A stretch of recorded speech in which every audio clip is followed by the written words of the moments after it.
வணக்கம். திசைகளின் 10 மணி செய்திகள். பொதுமக்களின் அடையாள கார்டை வாங்குவதற்கோ வைத்திருப்பதற்கோ பாதுகாவலர்களுக்கு அதிகாரமில்லை. தேசிய பதிவு இலாகா திட்டவட்டம். பொதுமக்களின் அடையாள கார்டான மை கார்டு அட்டையை கேட்டு வாங்குவதற்கோ அல்லது வைத்திருப்பதற்கோ பாதுகாவலர்களுக்கு அதிகாரமில்லை என்று தேசிய பதிவு இலாகாவான JPN திட்டவட்டமாக தெரிவித்துள்ளது. 1990ஆம் ஆண்டு தேசிய பதிவு இலாகா சட்டத்தின் கீழ் 5 தரப்பைச் சேர்ந்தவர்களுக்கு மட்டுமே பொதுமக்களின் அடையாள கார்டை வாங்கி பார்ப்பதற்கும் சோதிப்பதற்கும் அதிகாரம் உள்ளது என்று JPN குறிப்பிட்டுள்ளது.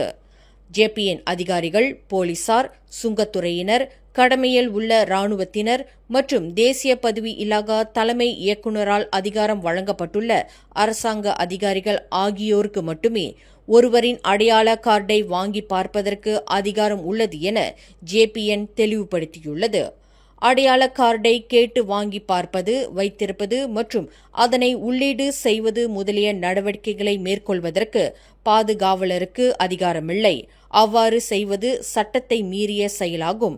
அதற்கு அவர்கள் மீது நடவடிக்கை எடுக்க முடியும் என்று JPN விளக்கமளித்துள்ளது. நாட்டை செல்லரிக்கக்கூடிய லஞ்ச ஊழலை வேரறுப்பது, அதிகார துஷ்பிரயோகத்தை துடைத்தொழிப்பது ஆகியவற்றில் மடானி அரசாங்கம் உறுதியாக உள்ளது. ஆனால் அதற்கு கால அவகாசம் தேவைப்படுகிறது என்று பிரதமர் டத்தோஸ்ரீ அன்வார் இப்ராஹிம் தெரிவித்தார். இந்த அச்சுறுத்தல்களை எதிர்த்து போராடுவதற்கான சீர்திருத்தங்கள் ஆக்ககரமான பலனை தருவதற்கு சிறிது காலம் எடுக்கும் என அன்வார் குறிப்பிட்டார். இந்த போராட்டத்தில் இருந்து மடானி அரசாங்கம் பின்வாங்காது என்று குறிப்பிட்ட பிரதமர், ஒவ்வொரு வருடமும் இப்பிரச்சினையை தீர்ப்பதில் சில முன்னேற்றங்கள் இருக்கின்றன என்று அன்வார் தெரிவித்தார். மலாயன் ரயில்வே பிரஹாட்டின் வடபகுதிக்கான ETS ரயில் சேவை 1 மணி நேரம் தாமதமானதற்கு கேபிள் திருடப்பட்டதே முக்கிய காரணமாகும் என்று தெரிவிக்கப்பட்டுள்ளது. கேபிள் திருட்டின் காரணமாக வடபகுதிக்கான 3 வழித்தடங்களின் தொடர்பு சேவை துண்டிக்கப்பட்டது. இதன் காரணமாக ரயில் சேவைகளில் 60 நிமிடம் தாமதம் ஏற்பட்டதாக மலாயன் ரயில்வே பிரஹாட் இன்று வெளியிட்டுள்ள ஓர் அறிக்கையில் தெரிவித்துள்ளது. 2 ஆண்டுகளுக்கு முன்பு கோலாலம்பூர் தாமான்யூ டெண்டில் உள்ள ஒரு அடுக்குமாடி வீடமைப்பு பகுதியில் நுழைவாயில் தடுப்புச் சட்டம் மற்றும் ரகசிய கேமராவை அடித்து நொறுக்கி சேதப்படுத்தி நாசவேலை புரிந்த குற்றத்திற்காக முன்னாள் தொலைக்காட்சி பிரபலமான பெண்மணி ஒருவருக்கு 4800 ரிங்கேட் அபராதம் விதிக்கப்பட்டது. கோலாலம்பூர் மாஜிஸ்ட்ரேட் நீதிமன்றத்தில் குற்றத்தை மறுத்து விசாரணை கோரி வந்த 45 வயது நூர்ஜுமா ஹபீப் முகமட் என்ற அந்த பிரபலம் இன்று குற்றத்தை ஒப்புக்கொள்வதாக தெரிவித்ததைத் தொடர்ந்து அவருக்கு அபராதம் விதிப்பதாக மாஜிஸ்ட்ரேட் ஃபாரா நபிஹா முகமட் டான் தீர்ப்பு அளித்தார். அபராத தொகையை செலுத்த தவறினால் 5 மாத சிறை தண்டனை விதிப்பதாக ஃபாரா நபிபா தெரிவித்தார்.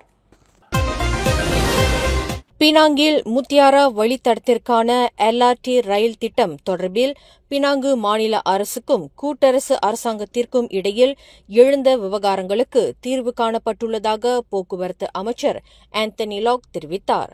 கடந்த மாதம் புத்ராஜயாவில் தமது அமைச்சில் பினாங்கு முதலமைச்சர் சோக்கோ நியோவுடன் நடைபெற்ற சந்திப்பில் மாநில அரசிடமிருந்து அனுமதி கடித விவகாரம் உட்பட எழுப்பப்பட்ட பல்வேறு விவகாரங்களுக்கு தீர்வு காணப்பட்டுள்ளதாக ஆந்தனி லாக் குறிப்பிட்டார். பினாங்கில் LRT ரயில் திட்டத்திற்கான அடிப்படை வேலைகள் வெகு விரைவில் தொடங்கும் என்று ஆந்தனி லாக் தெரிவித்தார். அம்னோவிலிருந்து விலகியுள்ள முதலீடு, வர்த்தகம் மற்றும் தொழில்துறை அமைச்சர் தங்கு ஜஃப்ருல் அப்துல் அசீஸ் அம்பாங் நாடாளுமன்ற தொகுதி இடைத்தேர்தல் மூலம் போட்டியிடலாம் என்று ஊகங்கள் ஏற்பட்டுள்ள வேளையில் அந்த தொகுதியில் ஒரு நாடாளுமன்ற உறுப்பினராக தொடர்ந்து இருந்து வரப்போவதாக ருட்ஜியா இஸ்மாயில் தெரிவித்துள்ளார். அம்பாங் தொகுதியை விட்டுக் கொடுக்கும் பேச்சுக்கே இடமில்லை. கடந்த 2022ஆம் ஆண்டு பொதுத் தேர்தலில் PKR சார்பில் போட்டியிட்டு வெற்றி பெற்றேன். இப்போதுதான் 3 ஆண்டுகள் ஆகின்றன. தொகுதி மக்களுக்கு எனது சேவை தொடர்ந்து தேவைப்படுகிறது என்று ருட்ஜியா இஸ்மாயில் அறிவித்துள்ளார். ஆசியான் தலைமையின் கீழ் ஒரு மைல்கல் நடவடிக்கையாக மலேசியா தனது முதன்மையான தேசிய பயிற்சி வாரத்தை முதல் முறையாக அனைத்து ஆசியான் மக்களுக்கும் திறக்கவிருக்கிறது என்று மனிதவள அமைச்சர் ஸ்டீவன் சிம் அறிவித்துள்ளார்.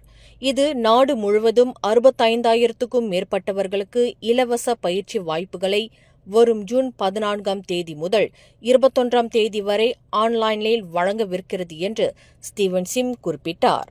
கோலாலம்பூரில் நடைபெற்ற ஆசியான் மனித மூலதன மேம்பாட்டு முதலீட்டு கருத்தரங்கில் பேசிய ஸ்டீவன் சிம், தேசிய பயிற்சி வாரம் என்பது ஆசியான் திறனாண்டு என்ற கருப்பொருளில் மலேசியா தலைமையின் கீழ் ஒரு முக்கிய பயிற்சியாகும்.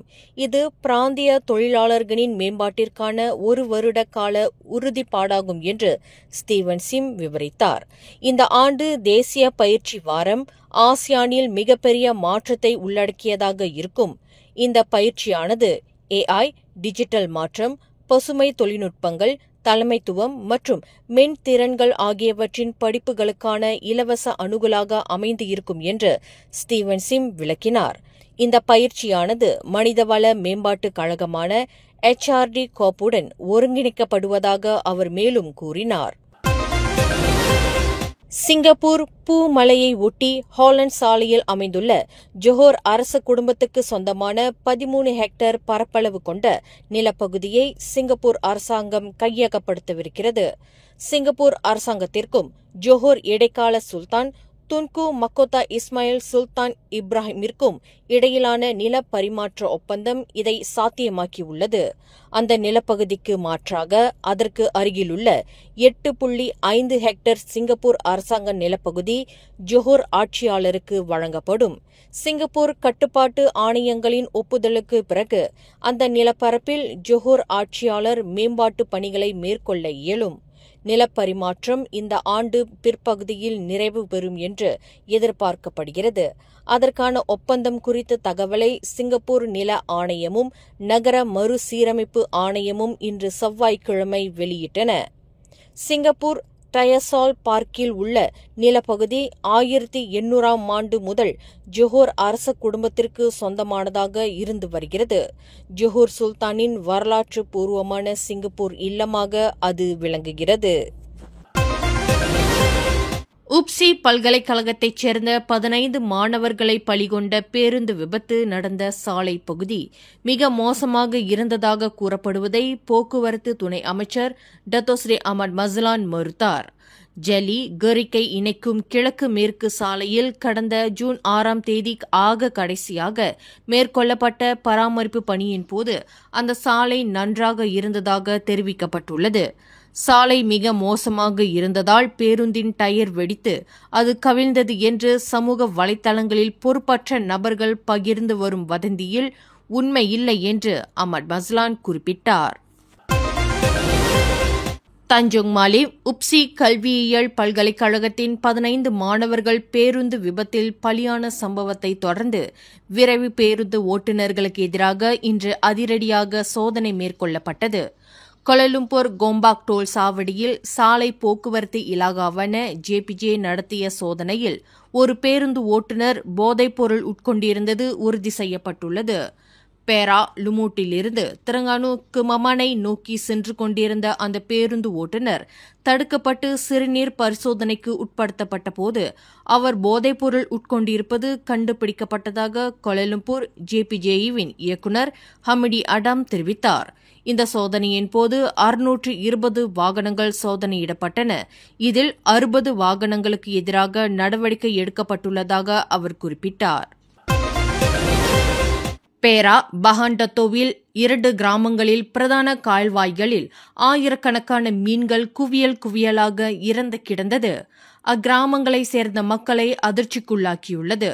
கம்போங் சுங்காய் தியாங் பாரோ மற்றும் கம்போங் சுங்காய் பாயோங் ஆகிய 2 கிராமங்களில் நேற்று திங்கட்கிழமை முதல் மீன்கள் இறந்த நிலையில் காணப்படுவதாக கிராம தலைவர் இஷாக் தலீப் தெரிவித்தார். கால்வாய் நீரின் நிறமும் மாறியுள்ளது. தூய்மைக்கேட்டின் காரணமாக மீன்கள் இறந்திருக்கக்கூடும் என்று நம்பப்படுவதாக அவர் குறிப்பிட்டார். ஆஸ்திரியாவின் கிராஸ் நகரில் உள்ள பள்ளியில் துப்பாக்கி சூடு நடந்துள்ளது. இதில் 8 பேர் மாண்டதாக உறுதி செய்யப்பட்டிருக்கிறது. மேலும் பலர் காயமுற்றதாக கூறப்படுகிறது. துப்பாக்கிச் சூட்டை நடத்தியவர் தன்னையே சுட்டுக்கொண்டு மாண்டதாக ஆஸ்திரியா ஊடகம் குரோனன் ஜைட்டங் தகவல் வெளியிட்டிருக்கிறது. இச்சம்பவம் இன்று காலை 10 மணிக்கு நிகழ்ந்துள்ளது. துப்பாக்கிச் சூட்டு சம்பவத்தை தொடர்ந்து மாணவர்களும் ஊழியர்களும் பாதுகாப்பாக வெளியேற்றப்பட்டுள்ளனர். 3 லட்சம் பேர் வசிக்கும் கிராஸ் நகரம் ஆஸ்திரியாவின் 2வது மிகப்பெரிய நகரமாகும் என்பது குறிப்பிடத்தக்கது. மேலும் செய்திகளை தெரிந்து கொள்ள கீழே இருக்கும் பெல் பட்டனை அழுத்துங்கள். உங்கள் மகிழ்ச்சியை வெளிப்படுத்த லைக் மற்றும் ஷேர் செய்யுங்கள். தொடர்ந்து திசைகளோடு இணைந்திருக்க சப்ஸ்கிரைப் செய்யுங்கள்.